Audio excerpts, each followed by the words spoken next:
that would comprise the 4 areas. So let's see how much of the reading test we can grab today.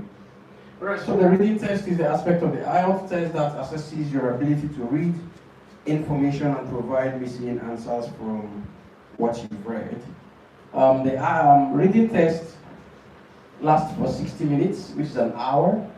So within this 60-minute period, you are supposed to read the whole content, that's passages, and then provide the answers to the questions asked. You're going to answer 40 questions. Each question carries a mark, and then, of course, you are meant to complete both the reading and answering the questions within the 60 minutes period. There is no extra time that will be given for you to transfer your answers at the end of the 60-minute period. Okay, so for reading test, I usually advise people you should begin your reading test just the way relay race is conducted. You have to start on the fastest pace. Don't delay for any reason. Any second you waste in reading test will affect your chances of completing your reading, unless or except you have over time built the reading habit and culture, right? For those of us who do not have reading habit or reading culture, it may be a little bit of a hassle for you to complete your reading test unless you begin to practice intensively to master the skill beforehand. Now, the reading test, you are going to have 3 different sections, and then a lot of people feel that you should go through the easy part, which is usually section 1. So you're meant to go through section 1 first, scoop in as much as you can, and then proceed to the other sections, because the levels of difficulties vary. As you increase or as you proceed or progress in the different sections, you would notice that the level of difficulty will keep increasing gradually. But of course, the one that is most challenging is usually the section 3. So this is where you'll be required to put in a lot of time. And the time allocation for the 3 sections will always be the section A. Section 1, you are meant to spend 17 minutes. Then the second section, you are meant to spend,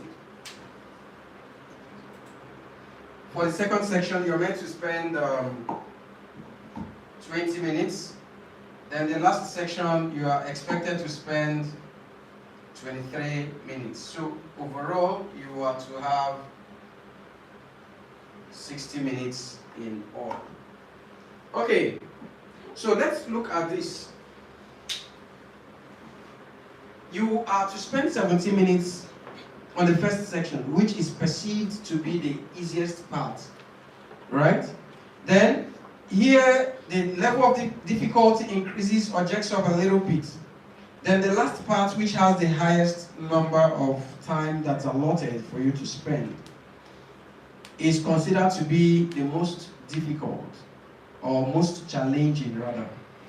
Now, if you want to face this guy first, before going to the easy part, you are indirectly shooting yourself in the foot, because each question carries equal mark.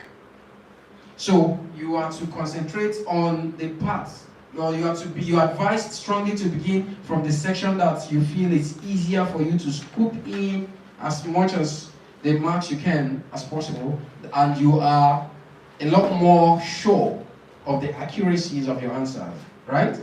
So go for it. Then it will also help you to manage your time. When you go for the easy part, it's possible that you might complete that section before 70 minutes.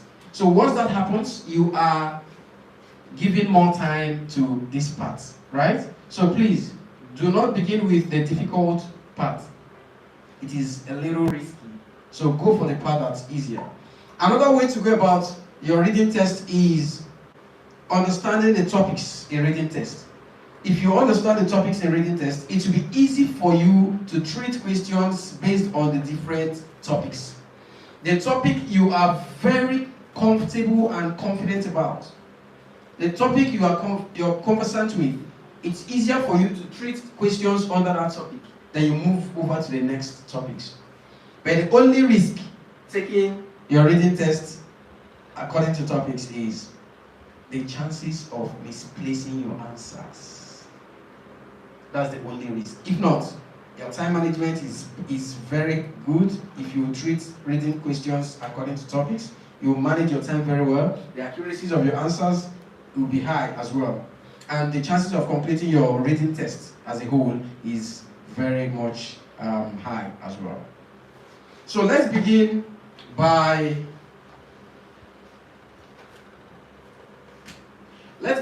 understanding what you need to do or things you need to consider to be able to get your reading test done with ease.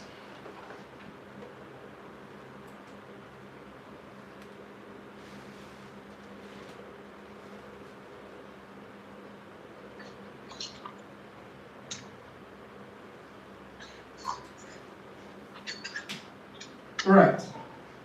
So let's look at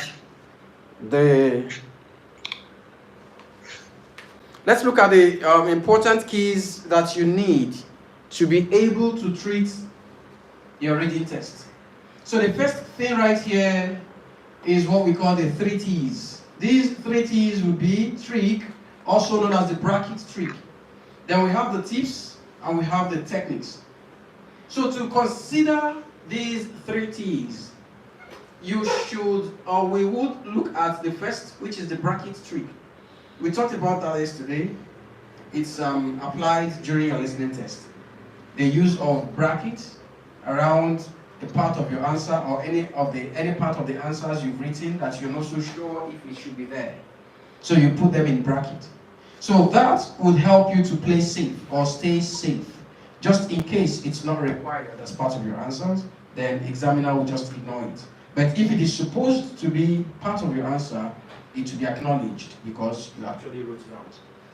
Now, in the reading test, or let me take us back to listening test. Yesterday, or 2 days ago, right, when we treated these important keys for listening test, when do we begin to apply the bracket trick for listening test? When do we begin to apply the bracket trick for listening test? Or just hold on, let's ask those online. Mrs. Cordy, are you there?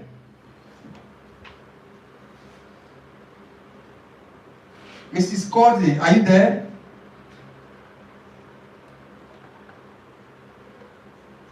Mr. Rakib, are you online? Yes, I'm online. Okay. Daisy, are you there too?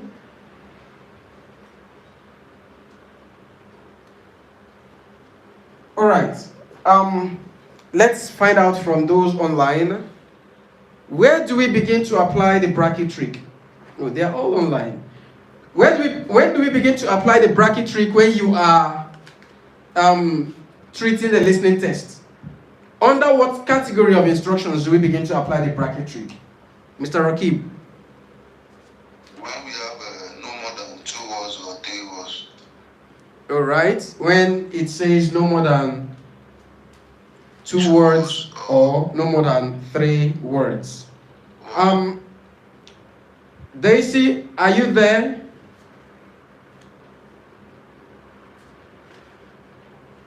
Mrs. Cordy, can you hear me? Okay. So I would come back to the class. Yes. Under what category of instruction do we begin to apply the bracket trick when you are treating your listening test? Under the category or the circumstance? Under what category of instruction? Okay, no more than 1 word and or a number. Correct. Don't go further. Under categories that say no more than 1 word, that's when we begin to apply the bracket trick. Right? Please give to Dr. Sylvia. Please, under no more than one word and or a number during your listening test, when or what do you consider while applying the bracket trick? When it says no more than one word and or a number, what do you consider? Okay, for example, the example we gave that day, I can still remember. When you don't hear clearly what the examiner asked, the question that was asked, maybe for example, next, that was what we used that day. You can put the S in bracket to play safe, that's to be safe, because you're not sure if it's next, singular or plural. Right. So that's when we Thank start you. applying. But you didn't hit what I wanted to hear. But you really tried. Please give to madam.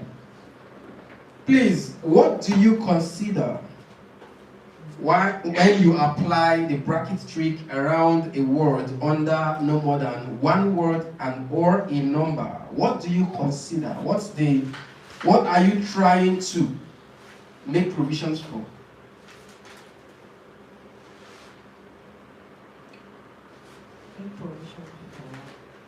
You're trying to play safe. You see what I'm trying to make provision for? You're trying to play safe in the sense that you're not sure of the first answer that it's not in brackets. So the one inside the bracket could be. We're talking about one word. Okay, one word. Just one word. What are you trying to make provision for? Okay, if the word is singular or plural. Thank you. Simple. You are trying to make provision in case the word is expected to be in a singular form, or if it's supposed to be in a plural. We used the instance next. So when it's pronounced next, you are not very sure, you are not 101% sure if that word next should be in a singular or plural form, right? Because it's a tricky word. It has ST before another S. So it's only when it's stressed in this way, next, that's when you now confirm that yes, it's in a plural form.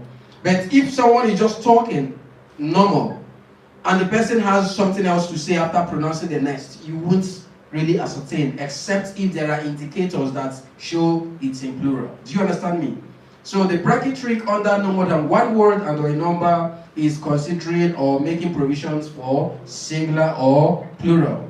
Now let's come back to what we have on the board. Now to apply the bracket trick under the reading test, of course we know that by default, the correct application of the bracket trick must be based on what? Instruction, right? So right here, for reading test, it says no more than 2 words and or a number. We're not starting with no more than 1 word. You don't apply the bracket trick under 1 word sections in reading test. You don't apply the bracket trick. And the reason is very simple. Why do you need to just ignore the bracket trick when you are treating no more than 1 word and or a number? The reason is this. When you are reading, your reading test is composed in passages, right? And every passage is composed in paragraphs. Is that correct? Every paragraph is composed in what? Sentences. And of course, every sentence has what? Words. Right? So, if you are treating no more than 1 word and or a number, are you writing a sentence as your answer? What are you writing? A word. A word. Now, that word you are to pick from the passage is very perfect in the context that word is used. I don't know if you understand what I mean. If a word is used in a sentence, that word is perfect in the form. So you do not need to consider whether to put the S you are seeing in brackets. You don't need to consider that because the word requires that S. That's why the S was added in the sentence. Please, do you understand this explanation? So there is no such thing as considering if the word should have singular or plural. If that word should be in the singular form, that word will be used in that sentence as plural, as singular rather. Do you understand? If the word is supposed to be in the plural form, in the sentence where you are picking it, it will be in the plural form. So it is about copy and paste. don't bring in a bracketry. Please, do we understand? Rakib, do you understand my explanation? Yes. Alright. Mrs. Cody, are you clear with what I just explained? Yes. Okay, Desi, is it clear to you as well? Can you explain it more? Okay, I said when you are treating your listening test, your listening test, we begin the application of the bracket trick from sections that say no more than one word, listening test, no more than one word and or a number. That's when you begin to apply the bracket trick, because when you listen to an audio, you may not be 101% sure of what the audio may have pronounced. So whatever that the audio pronounces, it is left to you to determine if it is in singular or plural. But there are some pronunciations that will be very crisp, very crystal clear. So it's easy for you to decipher that yes, this is in singular or this is in plural. But if it is a tricky word such as nests, right? You would hear such word, it will be a little unclear if you are to write it in the singular form or plural form. So because you need to be safe, you then apply the bracket trick by putting the S that makes it plural in bracket. Do you understand this? Yes. Good. So, but for reading tests, everything that is supposed to be your answer is already written out in the passage you're reading. So if you find the correct answer from the passage, the word, if it says no more than one word and or a number, that means you're writing just a word as your answer. So that word you are to write, you don't need to apply the bracket trick, because the word is so perfect in the sentence it's been used, where you picked it up from. So do not bring in the bracket trick of putting the S or importing an S, then you put it in bracket. If you do that, it will thwart the meaning or essence in that passage. Do you understand? So all you have to do, if it says no more than one word and or a number, is to copy and paste exactly the way it's written in the passage. Right? So that's why right here, the application of bracket trick under the reading test begins with no more than 2 words and or a number. That's where you start from. And how do you apply it? The same way you apply it during the listening test. The same way. So you get the 2 words, then out of the 2 words, you know the one that is actually more important. Then the other one will be the subordinate or supporting word. So that's the one you put in bracket. It can be the first word, it could be the second word. It depends on the question. Please, do you understand this? Yeah. Those online, do you understand, please? Yes. Sir, excuse me. You said for the reading and listing, right? You can use pencils for your answers. Okay, same thing applies to the section that says no more than 3 words and or a number. Same thing applies. Just the way we learned during the listening test how to apply the bracket trick. Yesterday I told us, or 2 days ago, that all you need to do is identify the supporting words. When you get a 3-word answer, identify the supporting words and then put the 2 supporting words in 2 different or separate brackets. Don't put 2 words in 1 bracket. If you do that, automatically the 2 words will be annulled. Right? So if you have a 3-word answer and you are able to identify the keyword that you feel is very important. So the remaining 2, it could be the 2 words before, it could be the first word and the last word. So whichever it is that you find to be the supporting word to the main answer, put them in separate brackets. Please, do we understand this? And the bracket comes before the one that is not in the bracket. Pardon? And the ones in the bracket comes before the one the answer you're sure of. And it comes after the bracket. Yeah, I said that. I said it could be anywhere.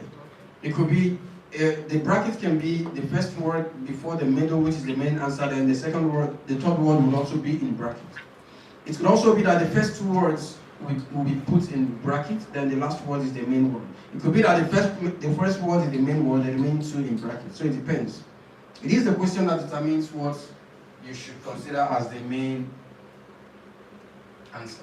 So we shall move very quickly to tips.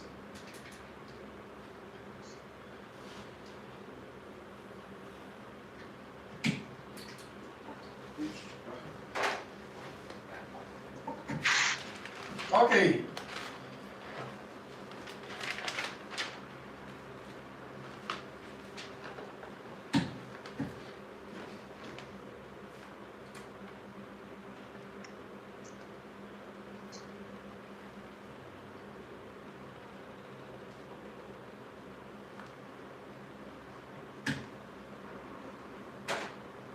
Okay.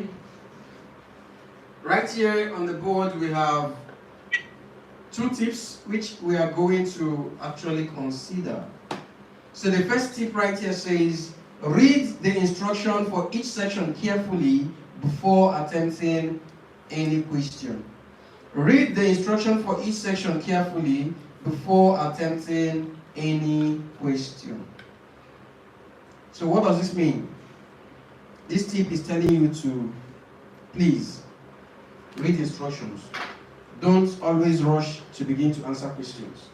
Read the instructions to understand a number of things that you must adhere to, so your answer will be correct. So what are some of those things? One, reading instruction will help you to understand if your answer should be in one word, or two words, or three words. Do you understand this? So you don't misfire ignorantly, right? Another thing is, reading instruction during your reading test will help you to know if you're to write A or B or C and not the words written by those letters. Because most of us, during your first experience, instead of writing the alphabets, you are busy copying what is written against the alphabets. And of course, if an examiner picks up your answer paper, they won't have the time to start tracing if this thing is for A or B or C. So it makes the marking very easy for them. So please, reading instruction will help you to know. Reading instruction will help you to also know if you're to pick any two correct letters from the list of options given. So you know that yes, the two or the three letters cover maybe three different questions, right? Reading instructions also would help you to know if your answer should be in the Roman numerals. The I, the the IV, the VI, and all of that. It will help you. So if you are not careful, instead of writing the Roman numerals, you'd end up writing ABC or something that's abstract. And of course, your answers will be incorrect. Right? Furthermore, reading the instructions during your reading test will help you to know if you are to match headings to paragraphs. Right? So if you are supposed to match headings, it will be written clearly. Match each of the following paragraphs with the appropriate headings. So that will help you to know. And for you to match headings, you are not to start copying the headings. You have to write the either letter, alphabet, or the Roman numerals that each of those headings represents. Do you understand this? Also, reading instructions will help you to know if you are to fill in missing information as a form of sentence completion.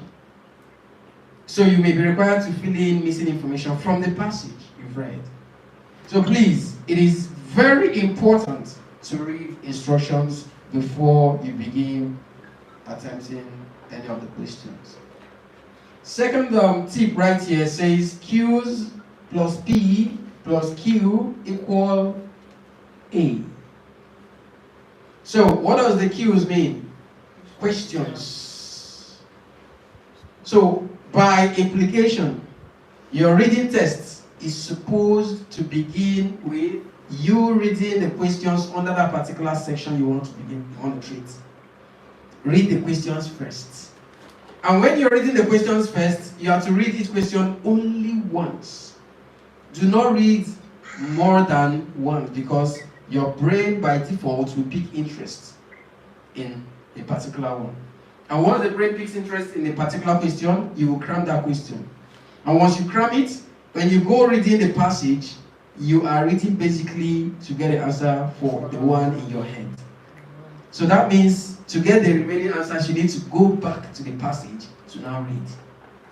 And you don't have such time in reading test. So what do you do? Okay, I just said, when you want to begin your reading test, of course you must have read the instructions to know what you're supposed to do. Then secondly, you are strongly advised to begin by reading the questions under that particular section you're treating. So it's possible you may have 4 questions under that section. You may have 5 questions or 6 questions. So you have to read those 5 or 4 or 6 questions.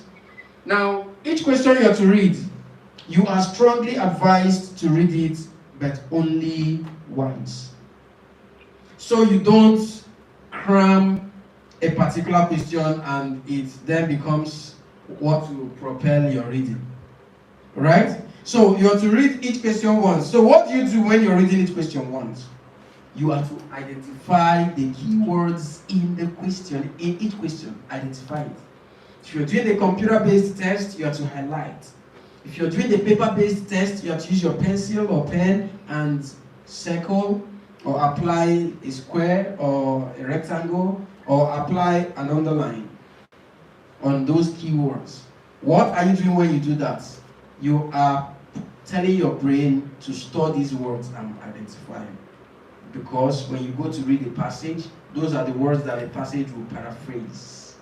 There will be words that will give you clues to getting your answers. Please, those online, did you understand, or do you understand what I've just explained? Yes. All right. Yes. Okay. So when you are reading each question under that particular section, use your pencil to underline the keywords you're seeing, so that when you go to the passage to read proper, as you read the passage, P here means passage. So after reading each question and identifying the keywords in them, you then go to the passage to read. So as you read the passage, you would begin to realize, your brain will prick you to the fact that, oh yes, I saw something about this information in one of the questions. So you will use your pencil and underline that part on your question paper. Keep underlining when you're reading. Keep underlining. There is no reward for neat question paper. If you decide to make your question paper, decide to leave it neat, because examiners will retrieve everything from you. You won't leave the hall with any of their documents. Both the questions, the question papers, and the answer sheets will be retrieved from you. Now, whatever you write on the question paper does not count and does not affect you. So if using the question paper effectively will help you to get your answers right, why don't you use them? If you feel you want to leave it very neat, it will still add to your mark. They will not say, okay, it's a neat question paper, let's give it a lie. They only mark based on what you have written out on your answer sheet. So you need to use your pencil, do a lot of underlining, do a lot of circling, do a lot of highlighting, just to help you as your prompters when you now go back to get the answers to questions.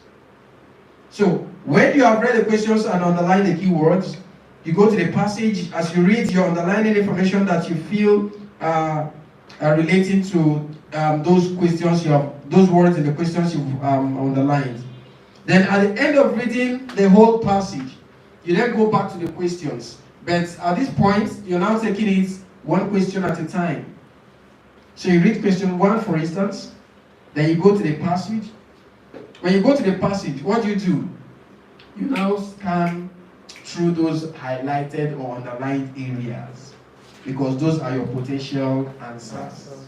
So you scan through those highlighted areas in the passage, and you get your answer.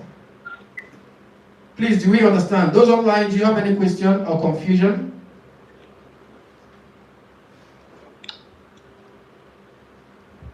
All right, so let's proceed. Can you explain this last point again? Pardon? Can you explain this last point again? The last part, Yes, please. that's this part, or the whole QSP, Just the last bit that you just explained. Okay, I said once you've read the questions and underlined the keywords in the questions, you then go to the passage. While you're reading this passage, you would always realize or recognize information that's referred to those keywords you've underlined at the question section. So what you do when you find such information is underline such area or circle such area or highlight such area. So you need to keep doing that as you read through the passage. Once you're done reading and identifying the key information in the passage, you go back to the questions, but you are now treating it one question at a go. So when you read question 1, you go to the passage, scan through the passage, especially on or around those underlined areas. So you scan through them to get your answer to each of the questions. Do you understand this? Yes, please. All right. So that's it about the Q's, P, Q equal A. Excuse me? Yes. Okay, so let's go to techniques.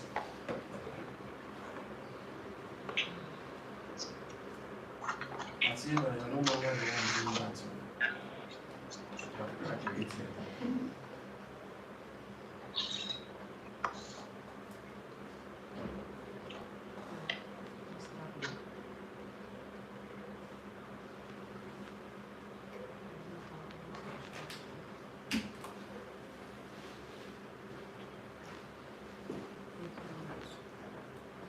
Okay.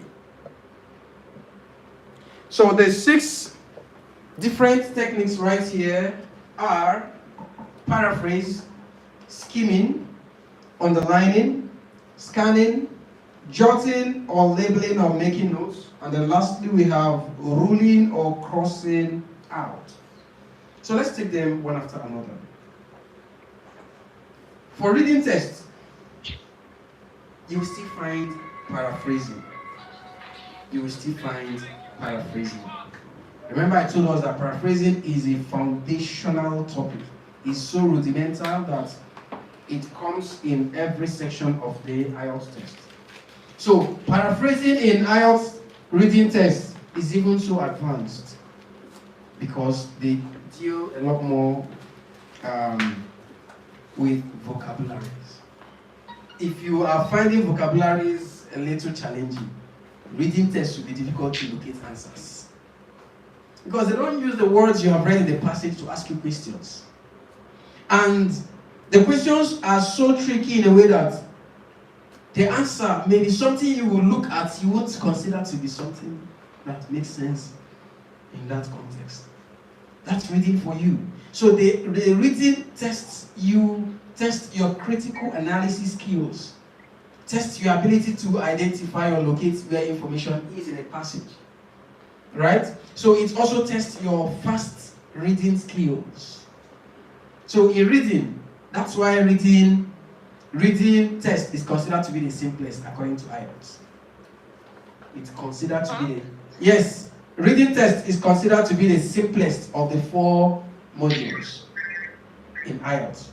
And the reason is this: they see reading as that IELTS or part of the IELTS test that allows you to read as many times as you can if you are a fast reader. They feel you can always come and read as many times as you can. They also feel because your answer is right there in front of you, is in the passage, that you should just search and get it. So they see it as the simplest, and because of that, the marking scheme is very strict. Very strict. So a lot of people find it quite challenging. And when you don't do so well in reading test, you find out that it will drop the overall band score. Right? Now, how do they consider listening? They say you are multitasking during your listening test. They feel you are listening, you are reading, and you're writing at the same time. And that's why the marking scheme is a little lenient. If you score 30 in listening test, it could give you around 6.0 or 6.5. But listening in 30 in reading test will be giving you around 5.5. So you can see the difference. So please, your reading test is quite demanding. You need to put in a lot of efforts. Then let's look at how paraphrasing comes in during your reading test. You will read the questions. When you're reading the questions, what are you supposed to do? You can't remember?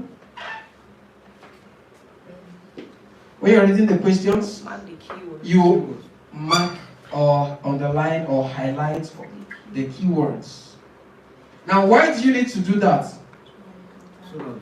So when you find the paraphrased version in the passage, you will recognize that this is actually referring to that keyword. But if you don't do that, you don't know what you're reading for. If you don't know if you don't identify the keywords in each question, you don't know what you're reading for. You just be reading and be enjoying the story or information you're getting from the passage.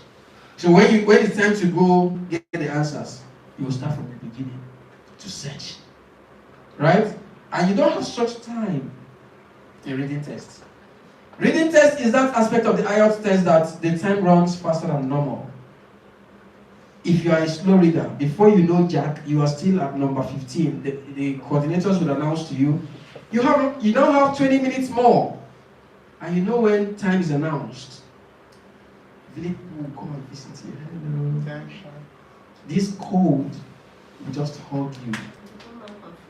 You become more confused. Sitting directly under an AC, you are still sweating. It happens.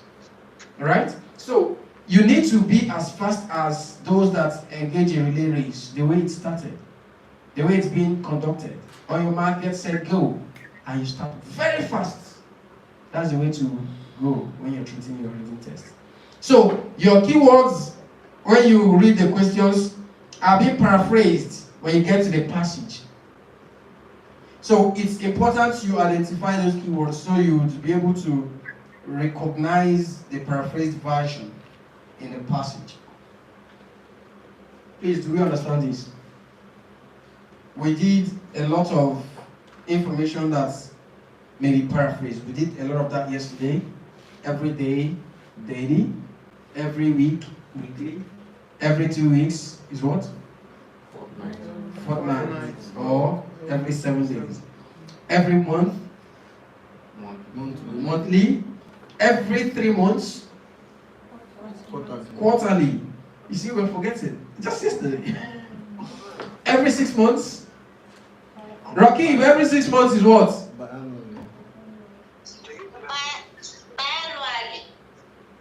Pardon? Biannually? Did you say biannually? Yes, biannually. Please spell it. BIANN.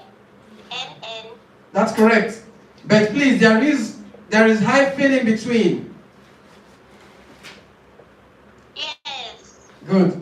So it's Okay, sorry, I didn't put the I. yes, biannually. There has to be a slight pause. Biannually. Then every year, yearly or annually. Don't write per annum. Then every 2 years. I'm hearing different conversation. Hold on. Let's talk to the mic now. I'll start this where I found it. Every 2 years. By pronunciation, please. Every 2 years is pronounced as what? Yeah. Let her pronounce. Bite my mic. Bite the mic. Biannually. All right, Mr. Jiba, please, what is it? You have the mic. Biannually. Pardon? Biannually. Biannually. Let's give to Mr. Gosier. How do you pronounce 2 years?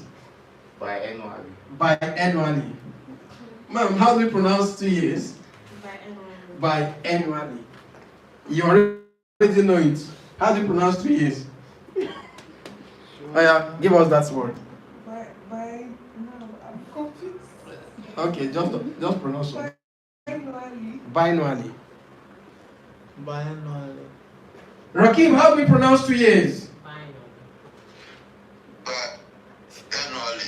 Annually. Biannually. Is that E like Is it 2 words? The E is silent. It's not 2 words, it's the same word. Okay, Mrs. Cody, how do we pronounce 2 years? It's the same word. Biannually. Pardon? Biannually. I like the way you are linking the I and the E. Biannually. All right, Daisy, how do we pronounce 2 years? Biannually. No, 2 years. 2 years.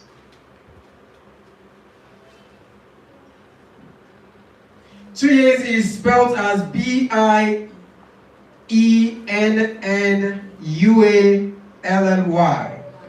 So it's pronounced, most of us got it correctly, biannually. Biannually. Biannually. Right? So it's not by leave that 2 vowel sounds together would blend. Right? So biannually is the pronunciation. Now something that has existed for 25 years, you are going to be marking what? Golden Jubilee. No, sorry, Silver Jubilee. Pardon? Silver Jubilee. Silver. I want to hear that. Silver Jubilee. Thank you. Stop swallowing letters. Alright, it's pronounced as a silver jubilee. Then something that has existed for 10 years is called what? Decade. A decade. How? The processing is taking. Something that has lasted for 30 years. Give us that, please. 3 decades. Generation.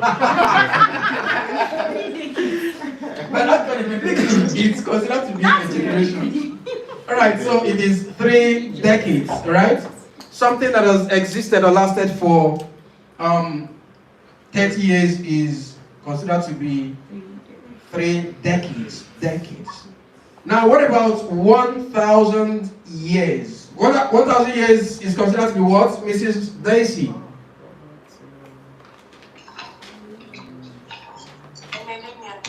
A what?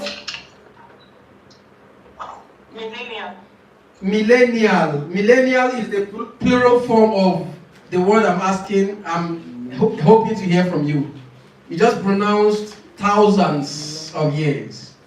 So I'm talking about just 1,000. A millennium.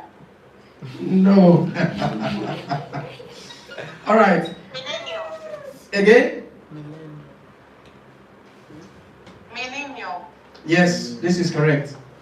A millennium. Millennium. Did you get the correct spelling yesterday? Do you know the spelling of millennium? No, that's wrong. Add one more N. So you have double L and double N. Alright, so that's correct. Millennium. Right? Now, hundreds of years is called what? A century. Centuries. Right? Centuries. Hundreds. Then thousands of years will be what? Millennial. Millennial. Right? Something that involved about 25. About 25. 25. About 25. Something that involved about 25. maybe 25 houses got destroyed by the slide. We know slide, right? A natural disaster that comes like mud. Bomb blast yesterday. Where? Ibadan. Something that affected or involved about 25 can be expressed or paraphrased to be what? Nearly 2 dozens. Nearly 2 dozens. Nearly 2 dozens. But 2 dozens is not 24. Good.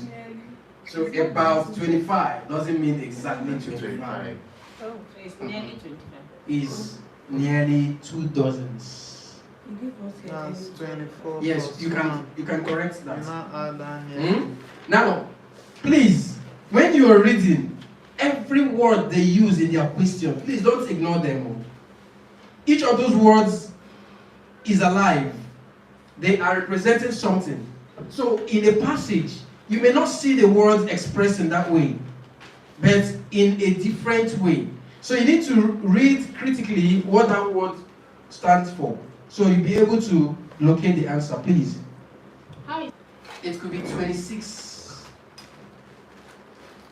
It's within that range. It can as well be 25. But not exactly. I understand. Now, nearly I understand. 2 dozens. 2 dozens. Right?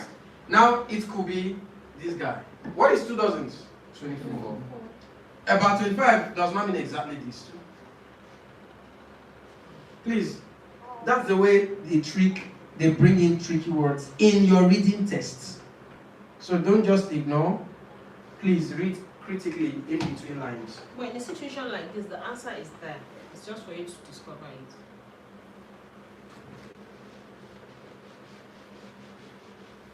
Okay.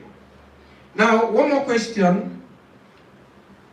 Something that involved 20 individuals. Maybe there was an incident, maybe an accident that got 20 people injured. So how will you express that? It's called individuals. A score of individuals. Yeah, that's right. It's called person. It's called individuals. It's perfect. Individuals. Was involved in a ghastly Massive. accident. Right? So please, always remember these things. Then, in the paraphrase we did yesterday, we also learned how the paraphrasing moved from words to figures. You will see the same thing in your reading test. You will see it. You will read the passage. Maybe some information will be expressed in percentage, in figures.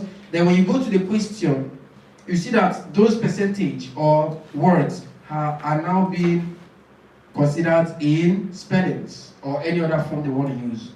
So when you see such, please refer back. Dr. Sylvia, where is your mind now?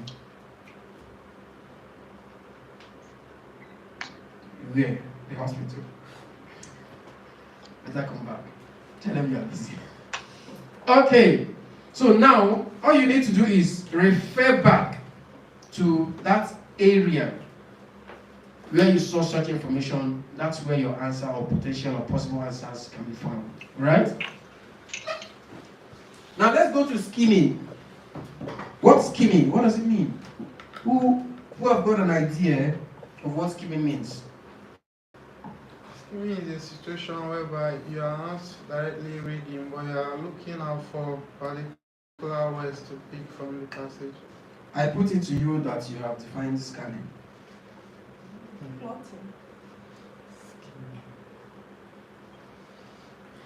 Mr. Rakib. Mr. Rakib, what's skimming?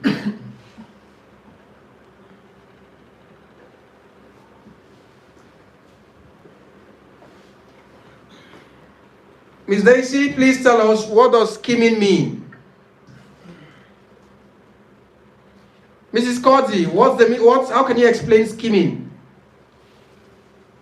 I will say that it's fast reading without understanding. Fast reading without understanding.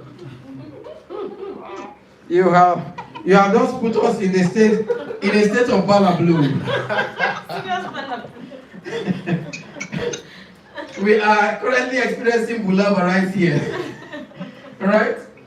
So, skimming is actually a fast reading technique. But in skimming, you are reading for two things or reasons. One, to complete the reading within the time you're supposed to, and to have a grasp of what you have read. You will not have complete understanding, but you will pick key and salient information. Skimming.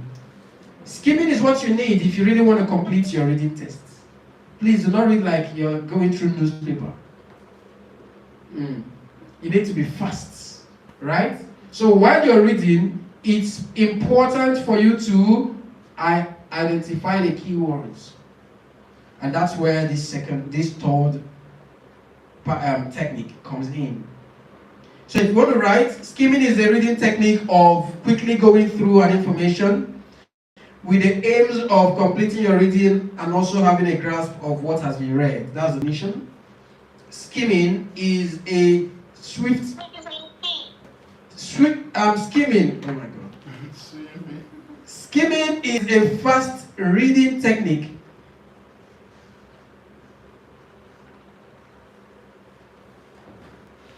that's applied with the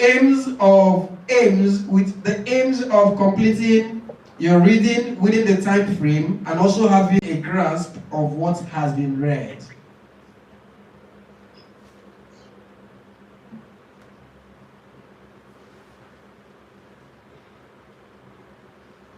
Alright, is that clear to us? So in skimming, please, you have to read in between lines at very fast pace. Very fast pace.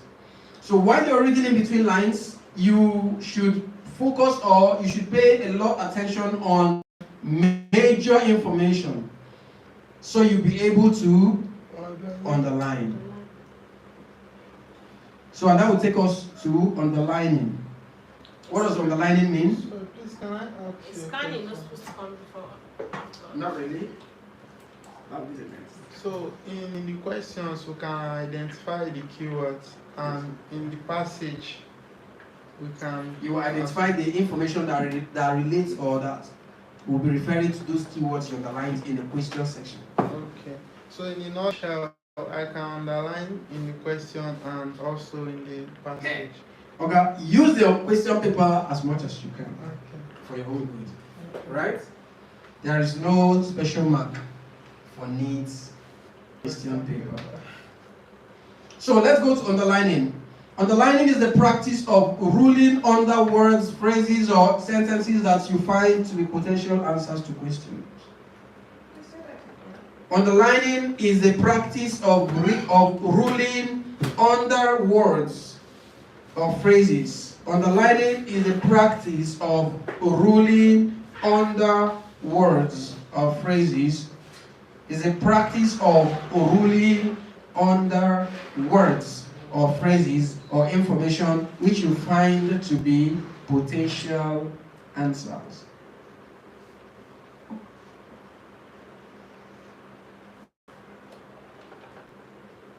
Potential answers. Yes, please. Underlining is a reading technique of ruling under words or phrases or sentences that you find to be potential answers. So, what do you really underline when you're reading?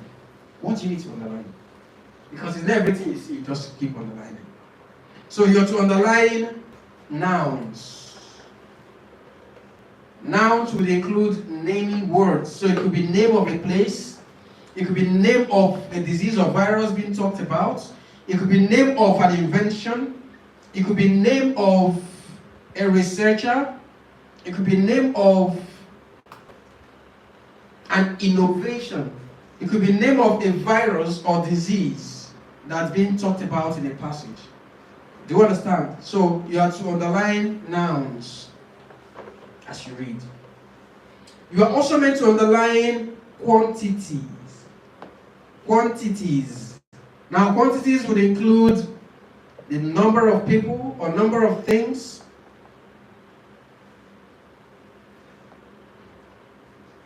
You're meant to underline periods or duration. Periods or durations. So periods, we are talking about centuries, we are talking about years, dates, information that give when something happened. Then duration is a time frame, right? So if there is any information that tells you when between so and so, please underline it. Anything that tells you between this and that, underline it. Alright, you're also meant to underline anything that has to do with money. Money. You're meant to underline how problems were solved. How problems were solved.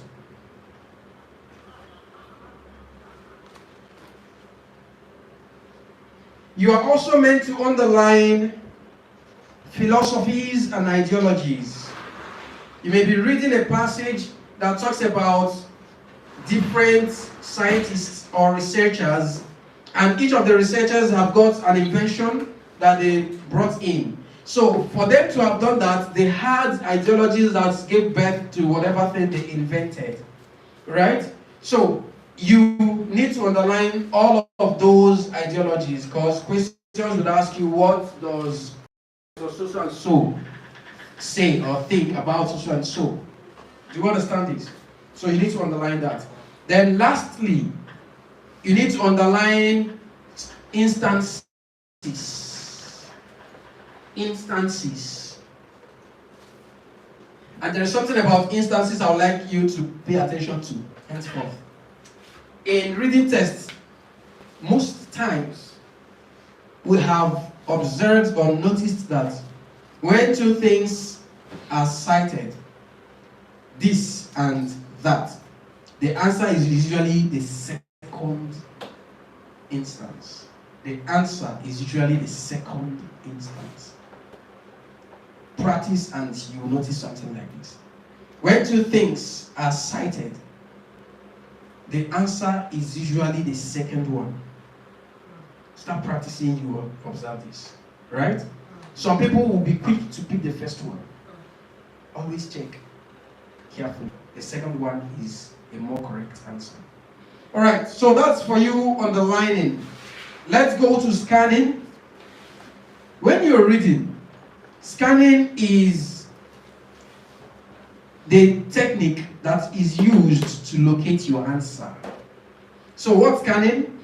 Scanning is a reading technique of searching or spotlighting through information that you have identified. Scanning is a reading technique of searching or spotlighting through the information that you have identified with the sole aim of locating where an answer is situated. Scanning is a reading technique of searching through or spotlighting through information identified with the sole aim of locating where an answer is situated. Is this taken? So, should I take that again? Yes. Okay. Scanning is a reading technique of searching or spotlighting through information identified with the sole aim of locating where an answer is situated. So, what do you scan? Who knows? What do we scan? Paraphrase. You scan the underlined areas. When you are searching for your answer, when you read question 1, you need to go to the passage, right? When you go to the passage, you don't begin to read again. You now go through those areas you have underlined while reading. You scan through them to get your answer. Because for you to underline anything there, you know that it is referring to a keyword you read in the question. Do we understand this? Okay, so let's go to jotting or labeling or making notes. Jotting, labeling, or making notes. These are techniques used. Jotting, labeling, or making notes are techniques that are used to give tags or titles or captions to paragraphs you have read based on your understanding.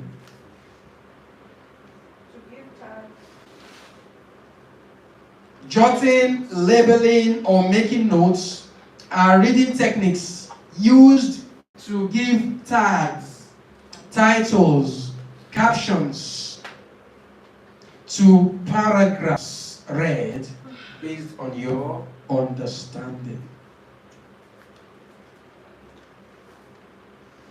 Jotting, labeling, or making notes are reading techniques used to give tags, titles, or captions to paragraphs read based on your understanding. Now look at how it works. When you go through a passage, of course, passages will be composed in paragraphs, right? So when you go through each paragraph, especially paragraphs that are labeled A, B, C, D, paragraph A, paragraph B, those paragraphs, you need to apply these guys, any of them. So when you read paragraph A, for instance, there is a basic information that paragraph is trying to pass across. So in your own words, just write it beside it. Do you understand this? When you read a paragraph, no. In your own, Most times, paragraph 1 is introduction. Most times, it depends. It depends. If it is matching headings, it's not introduction. It's on its own. So if you're reading a paragraph, there is a major paragraph that it's talking about. Sorry, there's a major information that paragraph is trying to pass across. So when you read that paragraph and you have an understanding of what that paragraph is all about, so you are giving a little caption or title to that paragraph in your own words. Let's say, for instance, you read a paragraph and it says, towards the end of the 18th century, a lot of people complained bitterly about their inability to meet up with their appointments.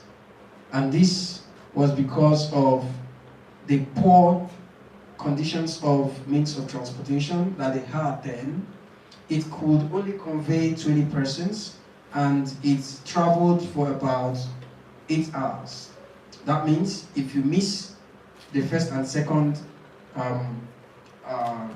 coaches, you will most likely miss your appointment. The invention of Tula in the early 19th century by a group of researchers led by Dr. Daru. The invention brought about a holistic review of the previous transport system they had, and they factored in a more accommodating transport system that had a faster movement. And this could convey about 30 passengers and was able to get to their destination within an hour 30 minutes. It was quite a fast means of transport. A lot of people keyed into it, although it was a little pricey compared to the previous, but they really preferred it because everyone was able to meet up with their appointment. What will you give this? What caption will you give to this paragraph? Problem and solution. Problem and solution. Advancement in transportation. Advancement in transportation. Evolution of transportation. Revolution of transportation. Do you understand what labeling means? Yes. You give it a name. Okay. For me, I'll give it the newest means of transport or the fastest means of transport as of there, right? So these are things you want to just give tag. It is important to do this because most times you will not be required to identify the heading that best suits that paragraph. So because you have given labels, it's easier for you to match. Do you understand this? Now let's go to ruling or crossing out. The ruling or crossing out are reading techniques. Ruling or crossing out are reading techniques that help you to manage your time and also reduce your areas of search for answers.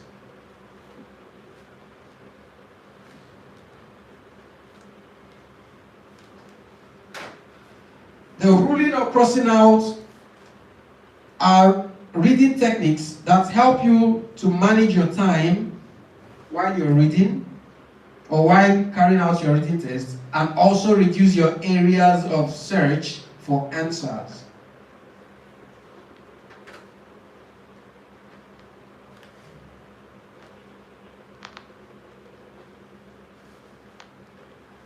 Okay.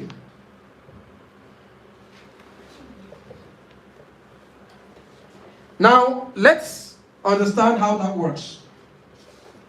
If you are reading through a passage that's composed in paragraphs, now you have paragraph A, B, C, D, up to maybe G. And then, after reading the 5 or 6 or 7 paragraphs, you now begin your search for answers. Question A, or question 1, you go to the paragraphs to get your answer. You read through the paragraph A, your answer isn't there. You go to paragraph B, you can't find your answer. When maybe paragraph C, you then find it. You write C. Question 2, you come back to paragraph A, you read through or scan through, the answer is not there. You go through paragraph B, is not there. You go through paragraph C, is not there. Maybe you find it in paragraph E. E, write it. For you to read paragraph C again is a waste of your precious time. Because instructions, some instructions will say this.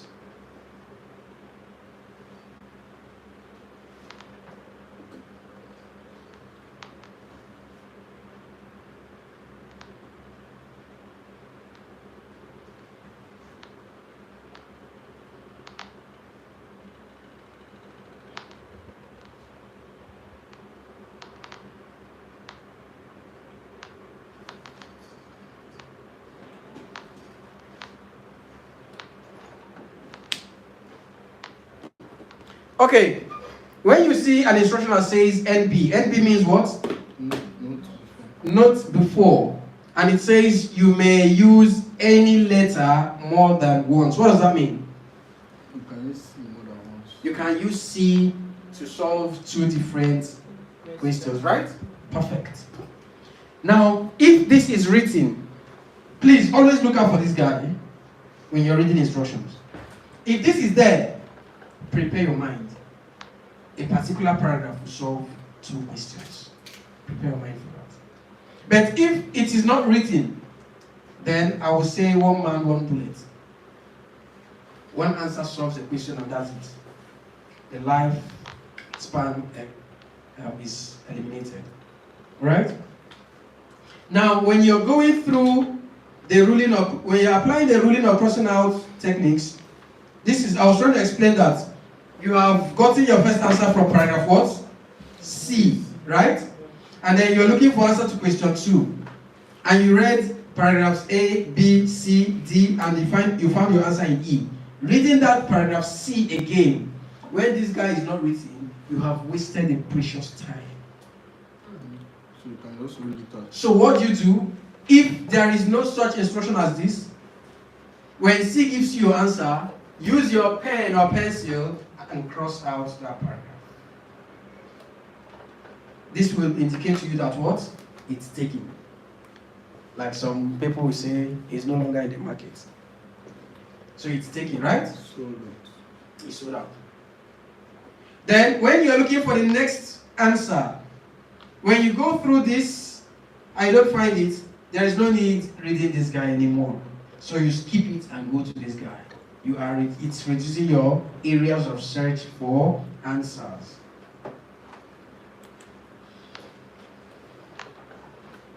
Okay, for the last section, that's section 3, there's matching answers to the paragraphs. It's a bit difficult for me, maybe I've not practiced a lot for reading, but if you match out let's say this alphabet C or the question is ESC and the answer wasn't correct, what would you do? I don't know if you get my question. Yes, but you are the person that picked it before you marked. Yes. I don't know. So it's not cast in stone.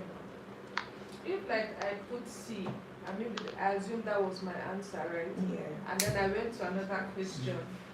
And you now feel that C is more related to that. The next one you have to. You know, because that section is quite difficult. Maybe because I'm not practiced, like I said. But if you rule it out, you will not have to. You will know the answer. That means you start failing a lot of questions. Okay, thank you so much. Maybe because of lack of practice. Yes, that's a good observation actually. First, let me begin by saying, for me to have picked A, it means I saw that the information I'm looking for is in A, right? So I feel is a more suitable option for it. Then I go for another question, and I notice that A is even more suitable for it. Is that correct? Yeah. And there is nothing saying you may use a letter more than once. It's supposed to be just one letter and it's gone. Right.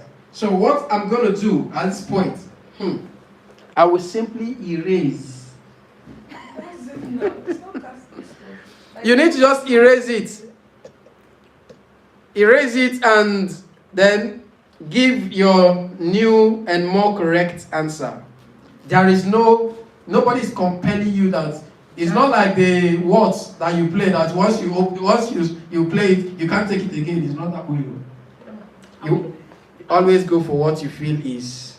Are we assuming that once there is no this MB, you may use any letter more than once as an instruction? The letter or paragraph. Once is not there, you can only use once. But if it's there, you can use. Once this instruction is there, it means the letter that is allotted to a paragraph. It means in that paragraph, there is high possibility that 2 answers will come from it. Do you understand this? If it says you may use any letter more than once, how does it work? You're going to be having different paragraphs. So this is paragraph A. This is paragraph B. This is paragraph C, right? So you may use any letter more than once means answer to question 21 may be B. Answer to question 24 may still be B. Do you understand this? That means this B is giving you answers to different questions. But if there is no such instruction that you may use any letter more than once, it is one answer to a question and that particular paragraph is gone. Not that it's terminated for life. It could still solve another guided composition extracted from the main passage. When you are solving a main paragraph or passage, after that passage, there will be an extraction. A small passage of its own, but extracted from the main passage. Do you understand me? So you may still get your answer for that particular site from B. The way IELTS examiners are crafted, the possibility of, even when there is no MB, this instruction, the possibility of having an answer of that paragraph A, the next question is also there. Yes, but no, IELTS is not like that. Okay. They will always tell you, they'll give you a clue. They will. They are not chanting anybody. They will give you a clue about how you should go solving the particular section you're treating. It all bounds back to the instruction. Pardon? It all bounds back to the instruction. Yes, please. Yes. Please, it's important. Read instructions. But sorry, saying if this MB is not there, that means no need using one paragraph to solve 2 questions. No, it doesn't work. They will always tell you this. It should not be there. They always tell you that. But you know, it's better. No. Because let me tell you. Wait, let me tell you. You read once to solve two questions. When you see that question, you will realize I saw it in B. You go there, it's there. Yes, to I confuse prefer you. it that way. I prefer It's letting more know. confusing this way.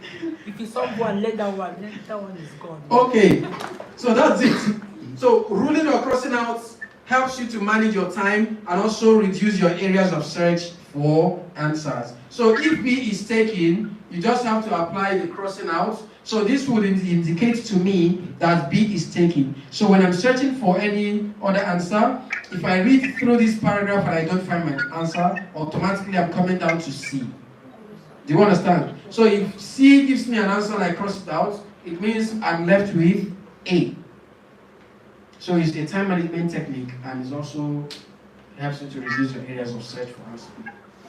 Alright, so these are the different keys that you need to apply when you are taking on your reading test. So next we shall go through the different topics that you come across in reading. This is where the main job is, right?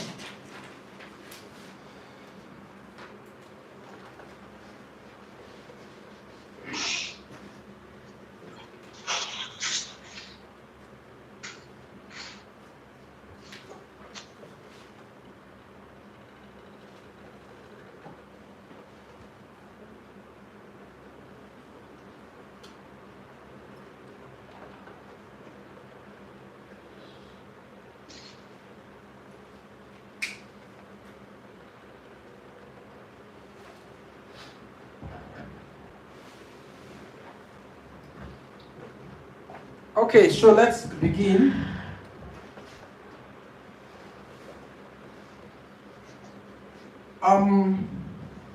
We shall begin with matching paragraphs.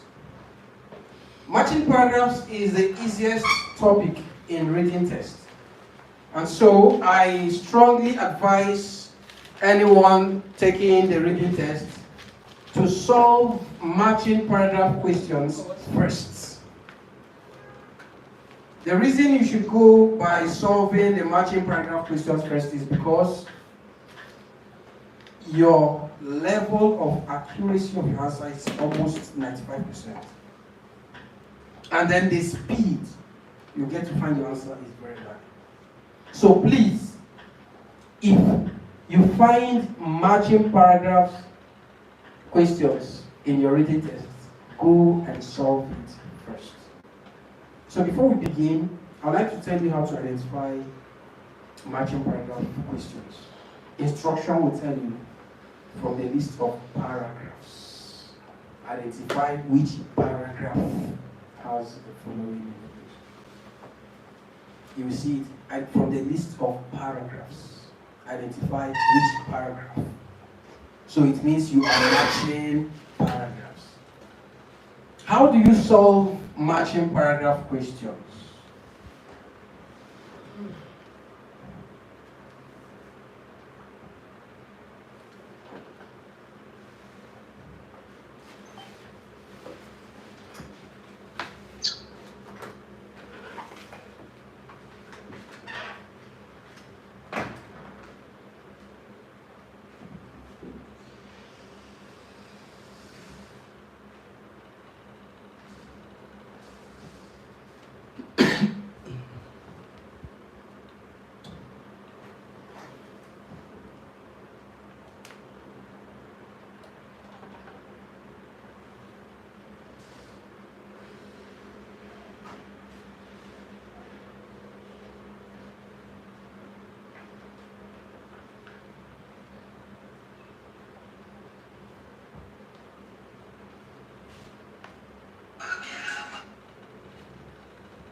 Alright, so right here, we have this paragraph A.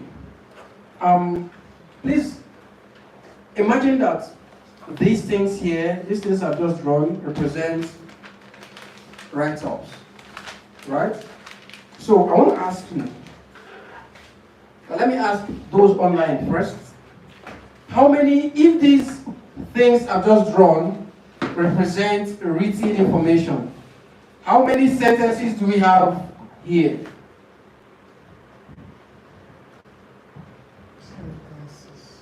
Daisy, Rakib, how many sentences do we have on the board? I mean, in that particular paragraph A. Can you see the board? Yes. Good. So how many sentences do you think we have there in paragraph A? It's only one sentence. Okay, let me explain a little bit. I said this represents paragraph A. Now, in this paragraph, we have written information in different sentences. Okay? So I said if you can assume that these things represent written information, then how many sentences do we have on here?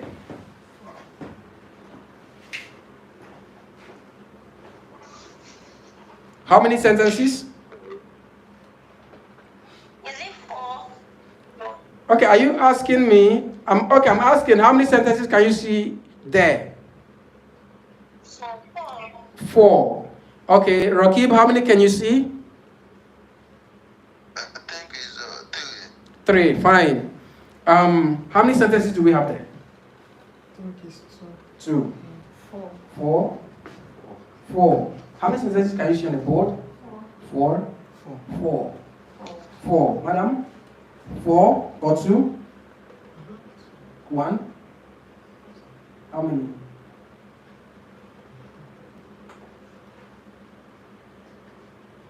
Is that the dot reaction? Pardon? I was actually wrong. Is it the dot reaction? I was asking how many sentences, if those things I drew in that box, the box represents paragraph A, okay? So I drew some things in the box and I said those things I've drawn there represent written information. So if you can look carefully, how many sentences do you think we have? 4 sentences. All right, very correct. We have 4 sentences. Why would you say we have 4 sentences? Why?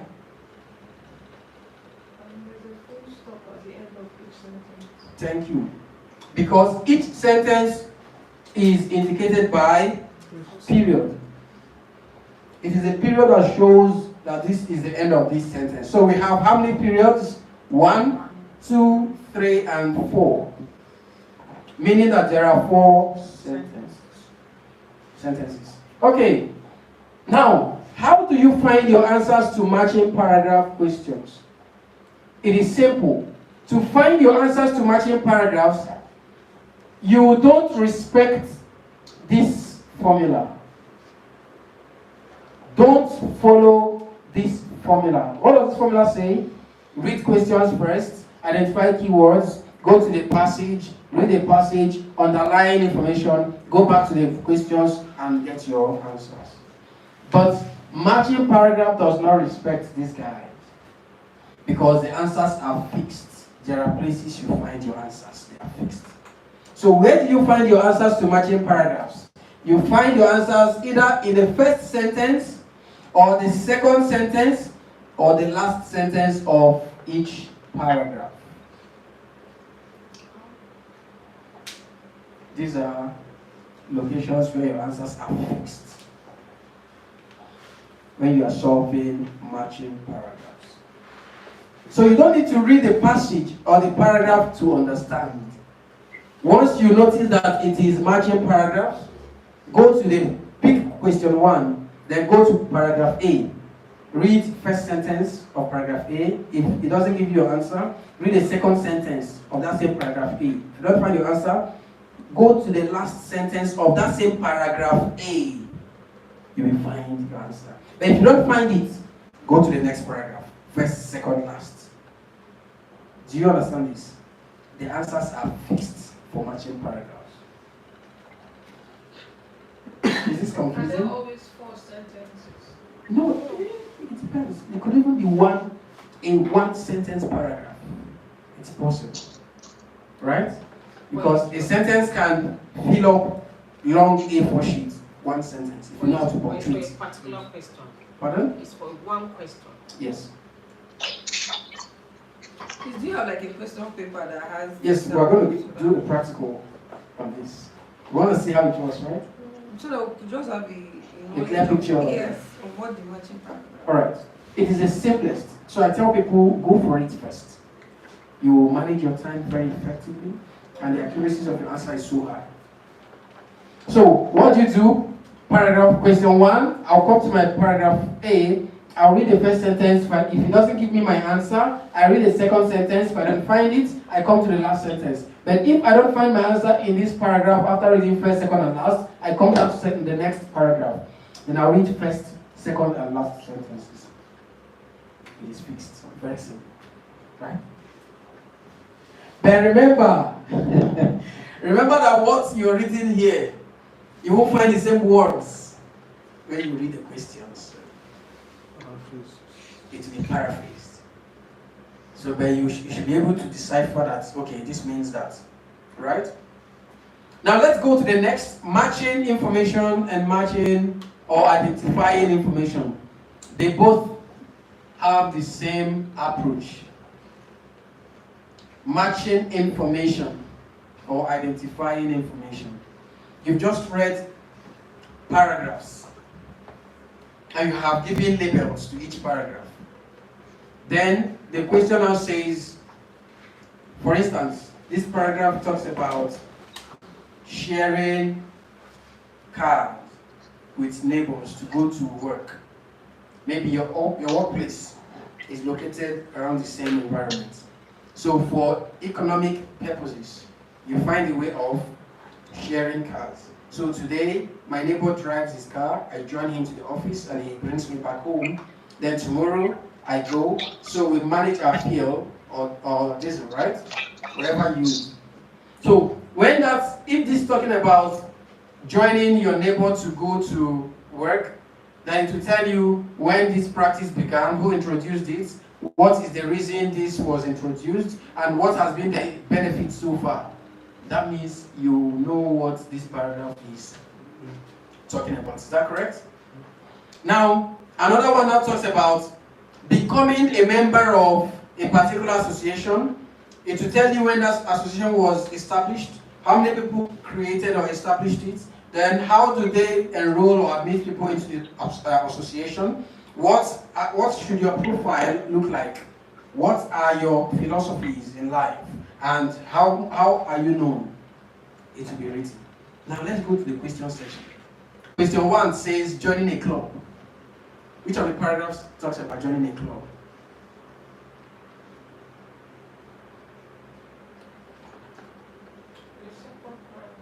Second paragraph.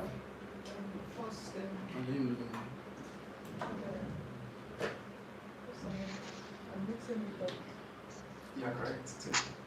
I'm correct. I think it's the second paragraph. You are correct. Second paragraph talks about becoming a member of an association. But the question will never mention becoming a member. The question will change everything. The question now says joining a club. What does joining a club mean? Becoming a member of an association. Do you understand how all this reading goes? They won't make it so easy for you. They want you to be very critical in your thinking. So, it's just as simple as that. You are locating or identifying information. This joining a club, which paragraph has such information? That's how to answer a question. Do you understand this? That's how locating or identifying information works. So you may also be asked, traveling to a destination in someone else's car for a purpose. Traveling to a destination in someone else's car for a purpose. Which paragraph is talking about that? A. Joining your neighbor to the workplace. You see, it says traveling to a destination. And you are saying there's nowhere they talked about travel. What does travel mean? Moving from one point to another, you have traveled. It doesn't mean until you move from Abuja to Imo State or Abuja to Lagos, because that's our mindset about travel. But geography will tell you that if I move from here to that point, I have traveled. So when you join your neighbor to your workplace, you have traveled. What's the destination? What's the destination? Office. What's the purpose? To economize fuel and other resources. So you see how the question comes. They will summarize the paragraph with words that you don't get to see in the paragraph. And they'll give you words that are ambiguous, words that will make you think of something else. Right? So please, always be ready for IELTS. So identifying or locating information works in this way. So when you are given paragraphs to read, when you're done reading the paragraphs, the questions will now provide certain information, and you'll be required to identify the paragraph that has or talks about each of those information. Do you understand this? Now let's go to short answers. Short answers and summary answers are very synonymous. So in IELTS, short answers require you to show or give very precise answer from the passage. Let's say, for instance, if you're reading a passage and it says the government is willing to offer between $10,000 to $25,000 to anyone that has the information about who contaminated their product. The government is willing to offer between $20,000 to $25,000 to anyone with information about the person that contaminated their product. This is in a passage. Question: how much? What's the highest amount the government is willing to offer anyone with information about the contaminants?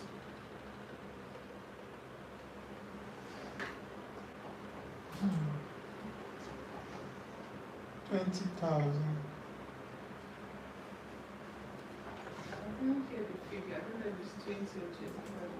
I'm going to take this again. The government is willing to offer between $20,000 to $25,000 to anyone with information about who contaminated the product. Is this clear? Now the question, short or summary answer, very direct. What's the highest amount the government is willing to give to anyone with information about? Do you understand this? $25,000.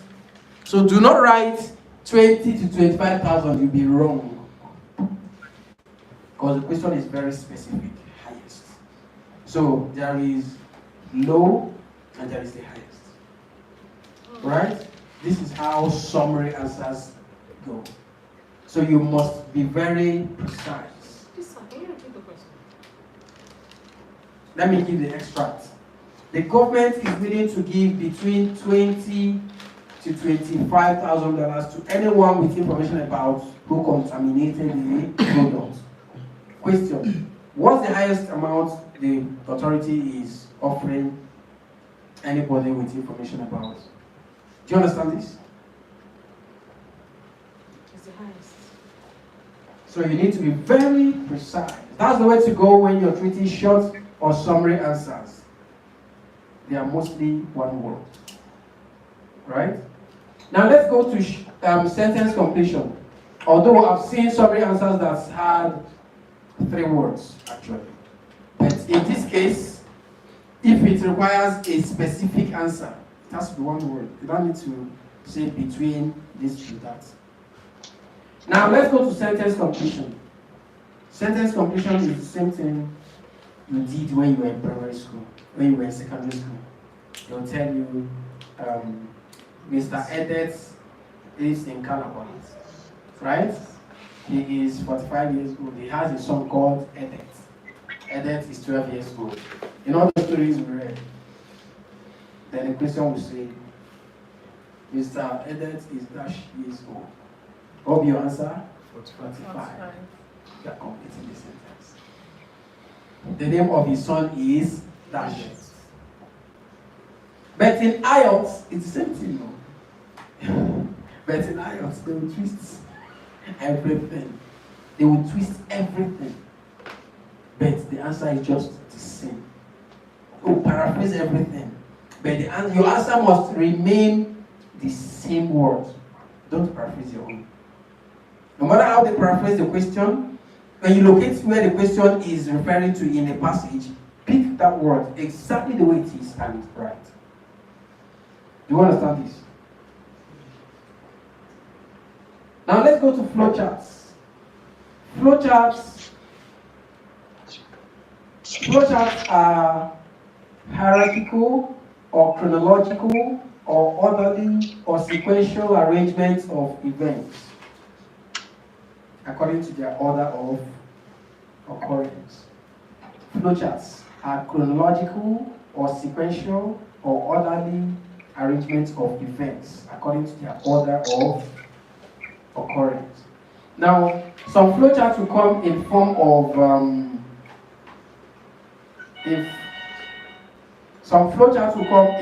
of what we call. There is this diagram. The name keeps coming and going. The diagram will tell you how something begins.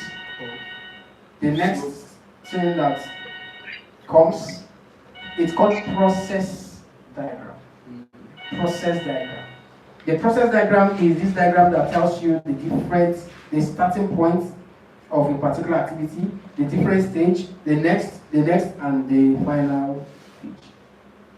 That's the way flowcharts work. Now in flowcharts, everything will be written in a passage, well detailed and structured. But when it comes to answering a question, they may now represent that passage in the form of a diagram.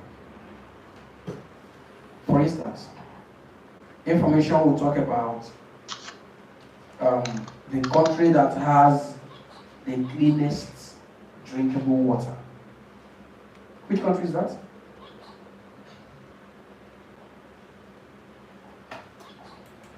Which country? You have, but you don't know. Germany. Germany. Do you know why? Germany, the war destroyed their water. So Germany does not have flowing water. So they recycle their sock away. But they have the cleanest water in the world. That's more expensive than beer there. They have the cleanest water in the world. Germany, in fact, recently, not recently per se, they have created a machine that converts air to water. See why I should play there, right? Yeah. So they are that good. Now, if a passage is talking about the processes of having a clean water, it will tell you first, you get the water, which goes into the filtration machine, a filtering machine. The filtering machine increases the temperature to heat any possible germs, and then it pushes it to the next stage called so, which looks like a funnel with a pipe-like instrument attached to it. See where I'm describing the processes now.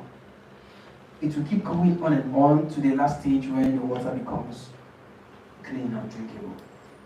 After all of these explanations in different paragraphs, the question will now draw the water processing machine.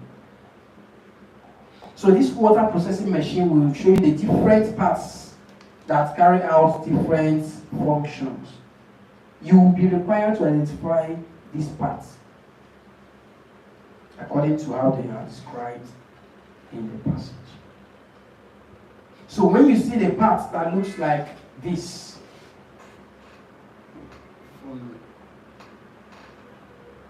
you would know. Then you see something that goes, it calls it a pipeline, right? Now at this point, this thing here will be giving something for you to label. So you need to go to the passage and look for the paragraph that describes this shape. There is a name given to it. That will be your answer. Do you understand this? This one is somehow simple. It's somehow simple, but the terminologies that you would see. The thing is, you just have to like understand every word a bit, so that you'll be able to. Sylvia, what's going on? Another scenario would be you reading a passage that talks about the evolution of man. I don't know how many of us read that story in GSS 2 and GSS 3. Evolution of man, where man evolved from and procreated, and this person now migrated and then joined animals and different myth. Yes, so let's go to the general one. How man coexisted with animals, looked like animals in the form of apes, right? Man was considered to be quite hairy, so unkempt. Man could not identify that he was nude, right?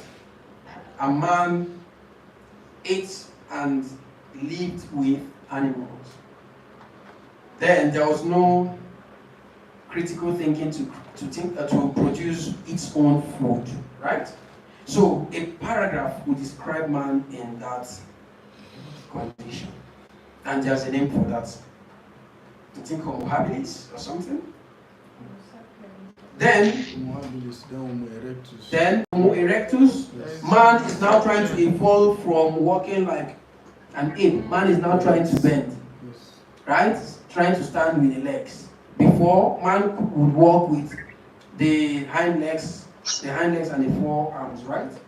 But after that stage, man tried to stand, but was still bending. And then man was still having the behavior of animal. And after that, man began to think. Man devised a burglar or spear to do what? To protect himself from attacks. And man began to think of how to make light with what? Stone. And man began to think of how to cook his food by roasting. Right? Then the next one, man wants to package. Right? The man now decided to build a little thing to defend himself from invasion, right? And also to protect himself from extreme weather condition. Man decided to get what? Hide and skin. You know, in the beginning we were told that man used purple leaf. It's hide and skin. Right? So now, these are the different stages man evolved from to the final stage where you are not covering yourself. Before, you and I, we don't know what it means to cover. Everybody is just there. Hello, life is sweet. Right? So, at the end of all of these expositions in different paragraphs, you will now see pictures, the drawn representations of these different evolutions.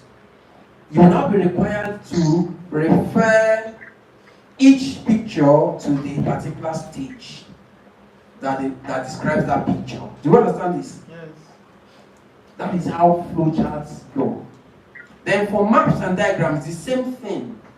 You would see a paragraph or a passage rather that is talking about an innovation or invention. It will tell you everything about it. Maybe if you want to talk about chocolates, just normal chocolate. It will tell you how chocolate is being produced from planting the seed. From planting the seed, it will tell you how long it takes to germinate. It will tell you what it looks when it shoots out first. It will tell you how long it takes to grow into a tree. They tell you what then comes out, the pod it produces. They tell you when it's mature, the color it comes in. It tell you how it's being harvested and taken to the factory. It tell you how it's being dissected, washed, processed, and then converted to chocolate. So all of these stages will now be drawn, represented in a diagram. So you'll be required to identify which is which according to the paragraph. Right? Now let's go to where the main job is. Matching headings.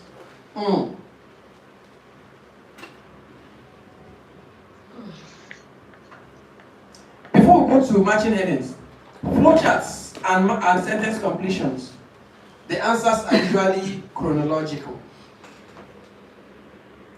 Flowcharts and matching sentence completions, the answers are usually chronological. What do I mean by chronological? The answers come according to the arrangement of the paragraphs. So when you read the first paragraph and you find your answer in paragraph A, your second answer, if your answer to paragraph A, if the first answer from paragraph A is gotten from the second sentence of that paragraph A, it is possible that your second answer may come from the last sentence of the same paragraph A. It's coming down, right? The third answer may come from first sentence of paragraph B, right? Or the middle part or the last part. Or sometimes they will omit an entire paragraph and go to the third paragraph. But there is no way any question will take you back to an omitted paragraph. It's not possible. So once it keeps coming down, it is coming down. So you get to experience this when you're treating sentence completion and flow charts. Okay. Let's go to matching headings. Matching headings will require you to take these steps. For matching headings, please, you must, as a matter of compulsion, take these steps. First, you need to read the instruction to identify that it is matching headings. You need to read the instruction to know how many words your answer should come. Right? You need to read the instruction to know whether you should write A or B or C. Then once you've identified that, you need to go to the questions first.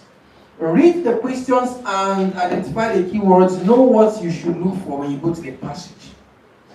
Then, go to the passage. When you go to read the passage, please skim. When you skim, compose really, underline. When you underline, very important, label. Very important. I said first, you need to read. Remember, I said you need to skim. Skim means you read in between lines. For the purpose of matching headings, don't be too fast because you need to really understand for matching headings. Now, when you're reading and understanding, you need to underline key information. I've told you what to underline, right? So after underlining each paragraph, you also need to label that paragraph what you feel the paragraph is talking about. Because that will help you to actually match. So after matching, after labeling, you then go to the questions. So question 1, you scan. When you scan, then you match. And as you match, remember to cross out. Because matching paragraph passages are usually lengthy. They are quite long. So if you don't cross out, you'll be so confused to think if you have read this before. Okay. And the more you keep doing that, time is ticking away. So you need to cross out. So it's that confusion will keep reducing. You have fewer places to search for your answers. Matching paragraph does not repeat answers. It doesn't tell you notes before you may use blah blah blah. No. In fact, you might find that there are more paragraphs than the questions. There are more paragraphs than the headings you're to match. That's even where the confusion. You say matching paragraphs only? Sorry, matching headings. I'm referring to matching headings. In matching headings, you'll find out the paragraphs that you have to search for answers are more. than the headings you have to match. So you need to cross out so you reduce your areas of search for answers. Please, in matching headings, there is what we call distractor in matching headings. What are distractors? Distractors are short and very concise paragraphs you will see amidst the paragraphs you're reading. Now, those concise paragraphs go straight to points. They hit the figures you are looking for. They give you very brief information that you will easily rush and pick them. They are distractors. They are not your answers. The answers are more detailed. Answers to matching headings don't come so easily. They are hidden. So you need to read carefully, identify the major information, and then label the paragraphs, then get your answer. And as you get each answer, cross it out to be able to reduce unnecessary confusions.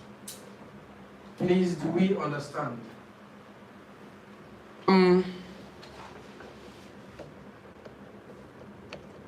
Let's go to the last part, which is identifying writer's view. I call this the Oga Kwata Kwata of reading topics. A lot of people find it quite confusing. Now let's look at how it works. Identifying writer's views can come in two ways.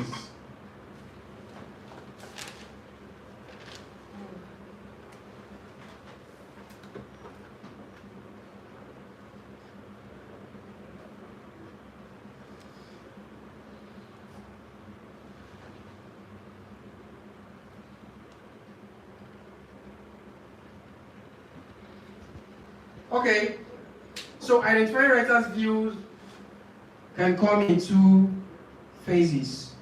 Some passages we call it true, false, and not given, while some other passages we call it yes, no, and not given. But the approach is still the same. So let's understand how identifying writer's views work. You will be given paragraphs. Most times, the paragraphs may not be labeled A, B, C, D. They will just be there. Then, you'll be given some statements at the end of the paragraphs. Now, those statements are for you to ascertain whether or not they are true or false or not given. So it's meant for you to decide. Please don't be too quick to decide. You need to confirm, or else you decide wrongly. So let's understand how to decide. When can you confirm or ascertain that a statement is true? A statement can be said to be true if that statement conforms to what is written in the passage. If that statement is in consonance with what is written in the passage. If that statement is saying exactly what is in the passage, of course it will be paraphrased, but the same statement you will find in the paragraph or in the passage. Please, do you understand this? Now, for you to say that something is true, even if it paraphrases words written in the passage to figures at the statement section, you will still know that yes, they mean the same thing, right? So please, the best way to confirm is when you read a statement, try to locate where in the passage that statement is drawn from. Do you understand this? When you locate it, compare the statement to where it is referring to word for word. Compare word for word. That's when you can actually confirm that yes, it's true. Don't overlook any word in a statement. Don't overlook any word in the statement. Then I will also want to reiterate that when you read a statement, do not use the statement to say that it's true. use the passage to say that that statement is true. Does this make sense? How do you mean, sir? When you read a statement, don't conclude by your own assertion. The passage is the blueprint. The passage is the encyclopedia that would confirm if that statement is actually true. Because the statement is your test. So don't assume that is normal thing. It's not normal thing in IELTS. So you need to use the statement or the information in the passage to confirm that that statement is actually true. Right? Do you understand? Yes. Those online, please, are you following? Daisy, can you hear me?